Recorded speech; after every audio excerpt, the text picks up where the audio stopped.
In February 2023, a quiet community in Ohio was blindsided by disaster when a train derailed and authorities decided to unleash a plume of toxic smoke over the town, saying the release was an attempt to avoid an explosion.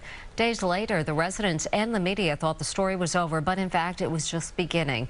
What unfolded in East Palestine is a cautionary tale for every town and city in America. A new CBS Reports documentary examines what unfolded there and why it matters to communities across the country. Like now I have a duty to warn other communities, and if this happens in another community, at least if my daughter has to watch me die of cancer when she's 10, or God forbid I have to watch her, at least it saves someone else. CBS's Roxana Saberi joins us now to discuss some of what she's been finding in the wake of that incident. How did the rail operator Norfolk Southern respond in the aftermath? Well, good morning, Mary. Early on, when the evacuation was lifted and residents were allowed to go home, Norfolk Southern started running their trains right away on top of the contaminated soil. Some residents then started reporting health symptoms that they believed were from the contamination. So the Environmental Protection Agency soon took charge and ordered Norfolk Southern to clean up. But the EPA allowed the rail operator to choose and hire its own contractors for testing and sampling of the environment. And some residents felt that created a conflict of interest. The EPA says it is supervising the railroad in this process. Norfolk Southern says it's committed more than $100 million to the cleanup and to help the community, but that bill is likely to rise substantially. Several lawsuits have been filed against the railroad, and it is also under investigation by the National Transportation Safety Board, which is looking into the derailment and the company's safety practices. And Roxana, what else did your reporting reveal about the response to the disaster?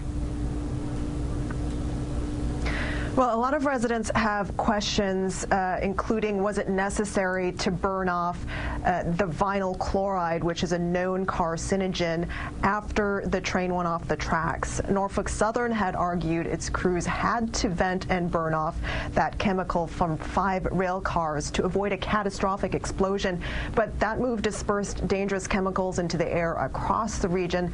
We talked to experts who criticized the move and said it wasn't needed. There are also a lot of questions about the process of testing the air, soil, and water for contamination. The EPA says the tests, which were done by contractors, as I mentioned, hired by the railroad, do not show dangerous levels of contamination, but some people have still been getting sick. And when I asked the EPA about this, one of its supervisors said he did not have an explanation for it. And how are the residents doing? Well, some will tell you they're just fine. They want to get back to normal. They want to move on. But others say they are not fine, and they believe the area is still contaminated. Several people say they still have symptoms, anything from brain fog to gastrointestinal issues to skin lesions. One man told us that he started getting seizures shortly after the derailment, and he can't drive or work as he used to.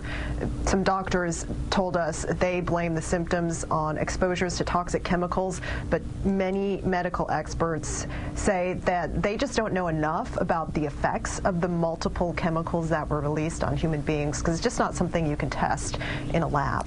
And Mary, should other communities be concerned about this happening in their own backyards? some residents, actually many residents, would say communities should be concerned because trains are traveling through communities across the U.S. For some context, there are about 1,000 derailments a year, and only about 1% involve hazardous chemicals, but each of those incidents can be devastating, as we've seen in East Palestine. There are rail safety bills in Congress that were introduced after the derailment in East Palestine, but they have been stalled.